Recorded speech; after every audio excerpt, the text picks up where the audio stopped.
ചിരിച്ച് ചിരിച്ച് തല കുത്താനായിട്ടുള്ളൊരു വകയായിട്ടാണ് ഞാൻ നിങ്ങൾക്ക് മുമ്പിലേക്ക് എത്തിയിരിക്കുന്നത്. കൊടുങ്ങല്ലൂരിൽ മത്സരിക്കണമെന്ന് വിചാരിച്ചു. അവസാനം ഗുരുവായൂരപ്പൻ നേരിട്ട് അങ്ങോട്ട് ക്ഷണിച്ച് നിർത്തിയതാണ് നമ്മുടെ ഒട്ടകം ഗോപാലനെ പല പ്രാവശ്യവും ഫ്രൈ ആക്കുന്നത് നമ്മൾ കണ്ടു. പക്ഷേ ഇത് വേറെ ലെവല് സാധനം കേട്ടോ. നിങ്ങൾ കണ്ട് ചിരിച്ച് അങ്ങ് അറുമാദിച്ചോളൂ. ഈ തെരഞ്ഞെടുപ്പിൽ ഏറ്റവും കൂടുതൽ സമൂഹ മാധ്യമങ്ങളിൽ വർഗീയ വിദ്വേഷം വിളമ്പിയിട്ടുള്ള ഈ ഒരു വിഷജീവിയെ ഇതുവരെ എന്തെങ്കിലും ഒരു തലത്തിലുള്ള നടപടി എടുക്കുന്നത് നമ്മൾ ആരെങ്കിലും കണ്ടിട്ടുണ്ടോ? സെക്ഷൻ റൂൾസിന് വിപരീതമായാണ് ഈ വേട്ടാവളിയെ നടത്തിയിട്ടുള്ള പല പരാമർശങ്ങളും. ഇവിടെ ഒരു ഹിന്ദു സ്ഥാനാർത്ഥി വേണം പറഞ്ഞുകൊണ്ടാണ് ഈ വേട്ടാവളിയം വന്നത്. പക്ഷേ അവിടുത്തെ നല്ലവരായിട്ടുള്ള ജനങ്ങൾ ഈ വർഗീയവാദിയെ വേണ്ട എന്ന് തീരുമാനിച്ചു എന്ന് മാത്രമല്ല, ഇലക്ഷൻ തെരഞ്ഞെടുപ്പ് റിസൾട്ട് വരുന്ന സമയത്ത് ഒരു ഘട്ടത്തിൽ പോലും ഈ ഗോപാലൻ്റെ പേര് ഒരു സ്ഥലത്തും പറയുന്നത് നമ്മൾ ആരും കേട്ടില്ല. അതിന് അവിടുത്തെ ജനങ്ങൾക്കൊരു ബിഗ് സല്യൂട്ട് കൊടുക്കുകയാണ്. ഏഷ്യനെറ്റ് ചാനൽ എന്ന് പറയുന്നത് BJPയുടേതാണല്ലോ. ഇപ്പൊ നിയമത്തിൽ നിന്ന് മത്സരിച്ച രാജീവ് ചന്ദ്രശേഖരയുടെ സ്വന്തം ചാനൽ. ഈ സ്വന്തം ചാനലിനകത്ത് തന്നെ ഇവന്മാരെ എടുത്തിട്ട് വലിച്ചുകീറി ഒട്ടിക്കുന്ന കാണുമ്പോഴല്ലോ, അത് വേറെ സുഖമാണ് കേട്ടോ. അത് നിങ്ങൾ കാണാതെ പോകരുത്. ഈ വീഡിയോ മുഴുവനായിട്ട് നിങ്ങളൊന്ന് കാണണം. ഈ ഗോപാലൻ പറയുന്നതൊക്കെ നിങ്ങളൊന്ന് കേൾക്കണം. കേരളത്തിൽ ഇത്രത്തോളം വർഗീയ വിഷം ചീറ്റുന്ന ഒരു വിഷജീവിയെ നമുക്കിനി കാണാനേ സാധിക്കത്തില്ല. 10 പ്രാവശ്യം നിന്ന് 10 നിലയിൽ 8 നിലയിലും വട്ടത്തിലും നീളത്തിലും കുറുകയിലും ഒക്കെ പൊട്ടി പണ്ടാരം അടങ്ങിയിട്ടും ഇവൻ ഒരു കുറവും ഉണ്ടായിട്ടില്ല. കാരണം ഇവന്റെ മനസ്സിൽ കിടക്കുന്നത് അതാണല്ലോ. ഇന്നാൾ തൊട്ട് ഈ അണ്ടിമുക്ക് ശാഖയിൽ പോയി അവൻ പൊള്ളയിലേക്ക് ഈ വാട്സപ്പ് യൂണിവേഴ്സിറ്റിയിൽ നിന്ന് തിരികെ കൊടുത്തിട്ടുള്ള ഈ ചാണകം ഇപ്പോഴും അതേ ലെവലിൽ തന്നെ ഒരിഞ്ച് പോലും താഴോട്ട് പോകാതെ പ്രവർത്തിച്ചുകൊണ്ടിരിക്കുകയാണ് ഇവന്റെ മസ്തിഷ്കം. ഇവന്റെ മസ്തിഷ്കത്തിനകത്ത് ഇരിക്കുന്നത് ചാണകമായതുകൊണ്ട് തന്നെ നമ്മൾ കൂടുതലായിട്ടൊന്നും പ്രതീക്ഷിക്കേണ്ട. സ്വന്തം ചാനലിനകത്ത് എടുത്തിട്ട് വറുത്ത് പൊടിക്കുന്ന ഈ ഒരു സാധനം കാണുമ്പോൾ നിങ്ങളുടെ മനസ്സിന് ഒന്ന് റിലാക്സ് ആവും. നമുക്കൊന്ന് കണ്ടാലോ ഈ ഒരു ഗോപാലൻ ഫ്രൈ. പോവാ. കൊടുങ്ങല്ലൂർ മോഹിച്ചെങ്കിലും ഗോപാലകൃഷ്ണനെ ഗുരുവായൂർ സീറ്റ് നൽകാൻ BJP നിശ്ചയിച്ചു. ഇത് പാർട്ടിയുടെ നിശ്ചയത്തെക്കാൾ കൂടുതൽ കൊടുങ്ങല്ലൂരമ്മയുടെ നിശ്ചയമായിരിക്കും. ഈ ദൗത്യത്തെ നിങ്ങൾ എങ്ങനെയാണ് കാണുന്നത്? അതുപോലെ തന്നെ ഗുരുവായൂരപ്പന്റെ മണ്ണ് വീണ്ടെടുക്കേണ്ട ദൗത്യമാണ് എന്നിൽ ഏൽപ്പിച്ചിരിക്കുന്നത്. ഏതൊക്കെ തെരഞ്ഞെടുപ്പിൽ ഗോപാൽജി മത്സരിച്ചു? നേതാവായത് മുതൽ സീറ്റ് കിട്ടിയ തെരഞ്ഞെടുപ്പുകളിലൊക്കെ. അയ്യോ, ഞാൻ അങ്ങനെ എല്ലാ തെരഞ്ഞെടുപ്പിലൊന്നും മത്സരിക്കാറില്ല. ഒന്ന് ഓർത്തു നോക്കിയേ. അല്ല, എവിടെ വെച്ചിട്ടാ തുടങ്ങിയേ? തൃശ്ശൂരിലാണ് എൻ്റെ തുടക്കം. ഡെക്കറേഷൻ കൂടുതലില്ലാണ്ട് പറഞ്ഞാൽ പൊട്ടി. വലിയ തോതിലുള്ള വോട്ട് എനിക്ക് നേടാൻ കഴിഞ്ഞിട്ടുണ്ട്. നെക്സ്റ്റ്, അതിനുശേഷം 2014 ഞാൻ ലോക്സഭയിൽ മത്സരിച്ചിട്ടുണ്ട്. നരേന്ദ്രമോദിയുടെ ആദ്യത്തെ ആ എൻട്രി എന്തായി? വമ്പിച്ച ഭൂരിപക്ഷത്തിന് പൊട്ടി. 25,000 വോട്ടുണ്ടായിരുന്ന ചാലക്കുടി കോൺസ്റ്റിറ്റ്യുവൻസിയിൽ ഞാൻ മത്സരിച്ചിട്ട് 1,40,000 വോട്ടാക്കി. വോട്ട് കൂട്ടുക എന്നുള്ളതാണ് ഗോപാൽജിയുടെ ദൗത്യം. പിന്നെ 2016 തൃശ്ശൂർ അസംബ്ലിയിൽ തന്നെ വീണ്ടും മത്സരിച്ചു. എന്നിട്ടോ അവിടെയും പൊട്ടി. ഇനി അടുത്ത പരീക്ഷണം. ഞാൻ ഒല്ലൂരിലേക്ക് പോയി. ഇത് കഴിഞ്ഞില്ലേ? പരീക്ഷണം എന്നൊക്കെ പറഞ്ഞ് ഇങ്ങനെയുണ്ടോ ഒരാളെ പരീക്ഷിക്കല്? അല്ല, അതിൻ്റെ ഇടയ്ക്ക് നിങ്ങൾ കോർപ്പറേഷനിൽ ഒരു കൈ നോക്കിയില്ലേ? കോർപ്പറേഷനിൽ മത്സരിക്കാന്ന് പറഞ്ഞാൽ ഞാൻ മത്സരിച്ചു എന്ന് പറയാൻ പറ്റില്ല. പിന്നെന്താ പറയാൻ പറ്റുവാന്നാ? തോറ്റു എന്ന് പറയാൻ പറ്റൂ. ഒരു കാര്യം ഞാൻ പറയാൻ ആഗ്രഹിക്കുന്നു, ഈ തൃശ്ശൂർ കോർപ്പറേഷനിൽ ഞാൻ ഉണ്ടാവും. ഉണ്ടായി, പക്ഷെ തോറ്റു. അല്ല, എന്താ സംഭവിച്ചത്? അവിടെ ചില സങ്കീർണമായ പ്രശ്നങ്ങളുണ്ട്. അതുകൊണ്ട് ഒരു സേഫ് ഗോഡ് വേണമല്ലോ. അപ്പോൾ അതുകൊണ്ട് എന്നെ കൊണ്ടുവന്നു. എന്നിട്ട് പരാജയപ്പെട്ടിട്ടില്ല. ഇപ്പോഴും പരാജയപ്പെട്ടിട്ടില്ല. അല്ല, എന്താണ് വോട്ട് കിട്ടിയില്ലേ? BJPയുടെ വോട്ട് എന്ന് പറയുന്നത് എനിക്ക് കിട്ടിയതിനേക്കാൾ ഒട്ടും കൂടുതലല്ല. ഒരു മാറ്റമില്ലല്ലോ.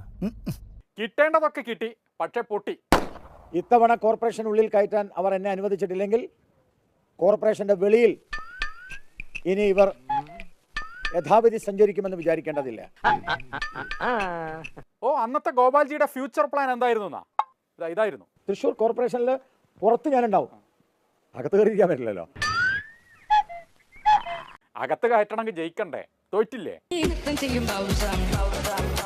അല്ല, ഇതിനകത്തുനിന്ന് കിട്ടിയ മോട്ടിവേഷൻ എന്താണ്? യുദ്ധം നിരന്തരം ചെയ്യണം. ആ യുദ്ധം ധർമ്മയുദ്ധമാണ്. ഈ തെരഞ്ഞെടുപ്പിൽ നിങ്ങൾ എന്തൊക്കെയാണ് പ്രയോഗിക്കാൻ പോകുന്നത്? കേൾക്കട്ടെ. ഒരു തെരഞ്ഞെടുപ്പിൽ എന്തൊക്കെ പ്രയോഗിക്കാൻ കഴിയും അതെല്ലാം പ്രയോഗിക്കും. ഇവർ ഒരുങ്ങി പുറപ്പെട്ടത് കൊടുങ്ങല്ലൂർ മത്സരിക്കാനായിരുന്നു, പക്ഷെ കിട്ടിയത് ഗുരുവായൂർ. കൊടുങ്ങല്ലൂരിൽ നിന്നാണ് ആ ദൗത്യം കൊടുങ്ങല്ലൂരമ്മ എന്നെ ഏൽപ്പിച്ചെന്ന് തോന്നുന്നു. അവസാന ശ്വാസം വരെ പോരാടി തോക്കുന്ന ജയിച്ചതിന് തുല്യമാണ് അമ്മേ. അങ്ങനെ ഗുരുവായൂരിലെത്തി. സാധാരണ സ്ഥാനാർത്ഥികൾ ഒരു മണ്ഡലത്തിൽ എത്തുമ്പോൾ എന്താ ചെയ്യുക? ഈ മണ്ഡലത്തിൽ ഭാവിയിൽ നടപ്പിലാക്കാൻ ഉദ്ദേശിക്കുന്ന വികസന പ്രവർത്തനങ്ങൾ എന്തൊക്കെയാണെന്ന് ജനങ്ങളോട് പറയും. പക്ഷെ പുള്ളി അവിടെ എത്തി ഉടനെ തന്നെ വർഗീയത. അന്തർദേശീയ തീർത്ഥാടന കേന്ദ്രമായ ഗുരുവായൂരിൽ ഒരു ഹിന്ദു MLA ഉണ്ടായിട്ടില്ല. എന്തുകൊണ്ട്? അത് സിമ്പിളല്ലേ, ഗുരുവായൂരിലെ ജനങ്ങള് ആളുകളുടെ മതം നോക്കി വോട്ട് ചെയ്യാത്തോണ്ട്. സോ അങ്ങനെ ഏതെങ്കിലും വിധത്തിലുള്ള വയലേഷൻ ഉണ്ടെങ്കിൽ അതിന് വേണ്ടിയിട്ടുള്ള ഒരു കൃത്യമായിട്ടുള്ള ഒരു ഡയറക്ഷൻസ് ഓൾറെഡി കമ്മീഷനുടെ ഭാഗത്തുണ്ട്. അത് കൃത്യമായിട്ട് നമ്മൾ അതിൽ ആക്ഷൻ എടുക്കും. പറഞ്ഞതിലൊരു തെറ്റുമില്ലെന്ന് ഉറച്ചു വിശ്വസിക്കുകയാണ് ഗോപാൽജി. 1980 ശേഷം ഗുരുവായൂരിൽ ഒരു ഹിന്ദു MLA ഉണ്ടായിട്ടില്ല എന്നാണ് ഞാൻ പറഞ്ഞത്. അല്ല, ഇദ്ദേഹം പറഞ്ഞത് എന്തെങ്കിലും ശ്രദ്ധിച്ചിരുന്നോ? അദ്ദേഹം ഒരു സ്ഥാനാർത്ഥിയാണ്. ആ ചോദ്യത്തിൽ എന്താണ് തെറ്റ്? ഒരു തെറ്റുമില്ല. ആ ഹിന്ദു MLA എന്നുള്ള വാക്കിൽ എന്താ തെറ്റത്? ശരിയല്ലേ? എന്താന്ന് പറഞ്ഞാലേ, ഈ മാതൃകാ പെരുമാറ്റച്ചട്ടം എന്ന് പറഞ്ഞിട്ടൊരു സംഗതിയുണ്ട്. ഈ രാഷ്ട്രീയ പാർട്ടികളൊക്കെ കൂടിച്ചേർന്ന് ഉണ്ടാക്കിയൊരു സാധനമാണ്. അതിനകത്ത് ഇങ്ങനെ പറയുന്നുണ്ട് ഒരു പോയിന്റ്. എന്താ അറിയോ? അമ്പലങ്ങൾ, പള്ളികൾ, ക്രിസ്ത്യൻ പള്ളികൾ, ഗുരുദ്വാറുകൾ തുടങ്ങിയ ആരാധനാലയങ്ങളൊന്നും തെരഞ്ഞെടുപ്പ് പ്രചാരണത്തിന് ഉപയോഗിക്കാൻ പാടില്ല. അത് മാത്രമല്ല, ജനപ്രാതിനിധ്യ നിയമം അനുസരിച്ചും മതചിഹ്നങ്ങൾ ഉപയോഗിച്ചുള്ള വോട്ട് പിടുത്തം തെറ്റാണ്. മാത്രമല്ല, ജയിച്ചു കഴിഞ്ഞാൽ തെരഞ്ഞെടുപ്പ് ചിലപ്പോൾ അസാധുവാകുകയും ചെയ്യും. പിന്നെ ആ ടെൻഷൻ വലിയ രീതിയിൽ ഉണ്ടാവില്ല എന്ന് തോന്നുന്നു. നിയമത്തിന്റെ വെളിയിൽ നിന്നുകൊണ്ട് ഞാൻ സംസാരിക്കാറില്ല. അതുകൊണ്ട് ഹൈക്കോടതിയുടെ നേരെ മുന്നിൽ നിന്നിട്ട് മാപ്പൊക്കെ പറഞ്ഞിട്ടുണ്ട്. എൻ്റെ കയ്യിൽ സബ്സ്റ്റാൻഷിയേറ്റ് ചെയ്യാനുള്ള രേഖയില്ലാത്തത് കൊണ്ടും അന്ന് ടീച്ചർക്ക് ഉണ്ടായിട്ടുള്ള മാനസിക വ്യഥ ഉണ്ടായതുകൊണ്ടും ടീച്ചറോട് ഖേദം രേഖപ്പെടുത്താമെന്ന് ഞാൻ പറഞ്ഞിരുന്നു മീഡിയേഷനിൽ. ആ ഖേദം ഞാൻ ഇവിടെ വെച്ച് ടീച്ചറോട് രേഖപ്പെടുത്തുകയാണ്. മാപ്പ് എന്താണ് കാരണം? ഗീതാ ഗോപി ഗീതാ ഗോപി ഈ ഗുരുവായൂർ സ്ഥാനാർത്ഥിയാണ് ആക്കിയിട്ടുണ്ടോ അവിടെ? അതിന് ഗുരുവായൂർ CPM-ന്റെ സീറ്റല്ലേ? നിങ്ങൾക്ക് അറിയാൻ വേണ്ടി ഒന്നുകൂടി വ്യക്തമാക്കി തരാം. ഇപ്പം നിങ്ങൾ മോഹിച്ചത് കൊടുങ്ങല്ലൂർ സീറ്റല്ലേ? പക്ഷേ NDA ആ സീറ്റ് ആർക്ക് കൊടുത്ത്? 2020-ക്ക്. അതുപോലെ LDF മുന്നണി ഗുരുവായൂർ സീറ്റ് കൊടുത്തിരിക്കുന്നത് CPM-നാണ്. അവരെ സ്ഥാനാർത്ഥിയെ മത്സരിപ്പിക്കുന്നത്. ഗീതാ ഗോപി CPI-ക്ക് കൊടുത്ത സീറ്റിൽ മത്സരിക്കുന്നത്. മതമാണ് മതമാണ് മതമാണ് മുഖമുദ്ര. അല്ല, സംസ്ഥാന പ്രസിഡന്റായ രാജീവ് ജിക്ക് എന്തെങ്കിലും എക്സാമ്പിൾ ഇല്ലാണ്ടിരിക്കില്ലല്ലോ. ഒരു എക്സാമ്പിൾ ആയിട്ട് പറയണേ. ഇനിയിപ്പോൾ നിങ്ങൾ അതിന് ട്വിസ്റ്റ് ചെയ്യല്ലേ? ഇല്ല, പറഞ്ഞോ. വാറ്റിക്കനിൽ മറ്റൊരു മതത്തിൻ്റെ ആരെങ്കിലും MP ആവാൻ പറ്റുമോ അവിടെ സെനറ്റർ? അല്ലെങ്കിൽ മെക്കയിൽ ഒരു ഹിന്ദു ഒരു പബ്ലിക് റെപ്രസെൻറ്റേറ്റീവ് ആവാൻ കഴിയുമോ? സാർ, അതെന്താ അറിയോ? നിങ്ങളിപ്പോൾ പറഞ്ഞൊക്കെ മതരാഷ്ട്രങ്ങളല്ലേ. ഇന്ത്യ ഒരു മതേതര രാഷ്ട്രമല്ലേ. അതുകൊണ്ടാണ്. ഞങ്ങളുടെ കൊക്കിൽ ജീവനുള്ളിടത്തോളം മതമാണ്. സമാധാനായി. അല്ലാതെ പോട്ടെ, ഗുരുവായൂരിൽ എത്ര വോട്ടിന് ജയിക്കൂ? BJPയുടെ കേരളത്തിലെ ഒരു പോരാട്ടമാണ്. അത് മനസ്സിലായി. നിങ്ങൾ ആ ഭൂരിപക്ഷം എന്ന് പ്രവചിക്കേ. റാണ പ്രതാപ് സിംഗ് 18 പ്രാവശ്യം യുദ്ധം ചെയ്തിട്ടാണ് മുഹമ്മദ് ഗോറിയെ തോൽപ്പിക്കുന്നത്. പരാജയപ്പെട്ടിട്ടില്ല എപ്പോഴും. എവിടെ പരിപാടി അവതരിപ്പിച്ചാലും ഇത് തന്നെയാണ് വിധി. എന്തായാലും കൊടുങ്ങല്ലൂർ അമ്മ കാലെ വാരി വർഗീയവാദിയെ അവിടുന്ന് നിലത്തടിച്ച് അവസാനം വന്ന് വീണത് ഗുരുവായൂരപ്പൻ്റെ നടയിലാണ് കേട്ടോ. അപ്പം 50 വർഷമായിട്ട് അവിടെ ഒരു ഹിന്ദു സ്ഥാനാർത്ഥി വന്നിട്ടില്ല. അപ്പം ഗുരുവായൂരപ്പനും ക്ഷേത്രത്തെയും സംരക്ഷിക്കാൻ വേണ്ടി ഇവിടെ ഒരു ഹിന്ദു സ്ഥാനാർത്ഥി വേണമെന്നാണ് പറഞ്ഞത്. പക്ഷെ അവിടുത്തെ ജനങ്ങൾ പറഞ്ഞത് ഈ വർഗീയവാദിയെ ഞങ്ങൾക്കും വേണ്ട. അപ്പം ഗുരുവായൂരപ്പനും കൈവിട്ട് കൊടുങ്ങല്ലൂർ അമ്മയും കൈവിട്ട് അവിടുത്തെ ജനങ്ങളും കൈവിട്ട ഒരു പാഴ് ജന്മമാണ് നമ്മുടെ ഓന്ത് ഗോപാലൻജി ഒരു പൊടിക്ക് പോലും അടങ്ങിയിട്ടില്ല കേട്ടോ. പച്ച വർഗീയതയും പറഞ്ഞുകൊണ്ട് ഇപ്പോഴും സോഷ്യൽ മീഡിയയിലും സമൂഹ മാധ്യമങ്ങളിലും കിടന്ന് പൂണ്ട് വിളയാടിക്കൊണ്ടിരിക്കുകയാണ്. എന്നാലും ഇതിനൊക്കെ ഒരു അറുതി വരും എന്നാണ് ഞാൻ പ്രതീക്ഷിക്കുന്നത്. പല വിഷജീവികളെയും നമ്മുടെ VD സതീശന്റെ നേതൃത്വത്തിലുള്ള UDF സർക്കാർ നിലക്ക് നിർത്തും എന്നുള്ളൊരു പ്രതീക്ഷയിൽ തന്നെയാണ്.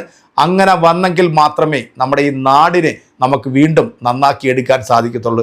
ഇവിടെ മതത്തിൻ്റെ പേരിലും ജാതിയുടെ പേരിലും പാർട്ടിയുടെ പേരിലും കടിച്ചു കീറാൻ നിൽക്കുന്ന ഒരു ജനസമൂഹത്തെ നന്നാക്കിയെടുക്കാൻ ഈ ഒരു സർക്കാരിന് ആവട്ടെ എന്ന് ആത്മാർത്ഥമായി പ്രാർത്ഥിക്കുകയും ചെയ്യുന്നു.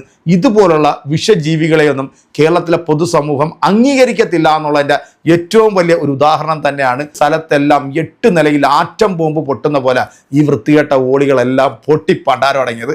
ഏതായാലും ഒരു കിടിലം വീഡിയോ തന്നെയായിരുന്നു. നിങ്ങൾ ചിരിച്ചു എന്ന് വിശ്വസിക്കുന്നു. അപ്പം നിങ്ങളുടെ കമൻറ്റുകൾ അറിയിക്കുക. ഈ ഓന്ത് ഗോപാലൻ ഫ്രൈക്ക് നിങ്ങൾ കൃത്യമായിട്ട് മറുപടി കൊടുക്കുക. അടുത്തൊരു വീഡിയോ നമ്മൾ വീണ്ടും കാണാം. അതുവരേക്കും എല്ലാവർക്കും നല്ലത് മാത്രം വരട്ടെ, നല്ലത് മാത്രം ചിന്തിക്കുക, നല്ലത് പ്രവർത്തിക്കുക. കാണാം. ബൈ.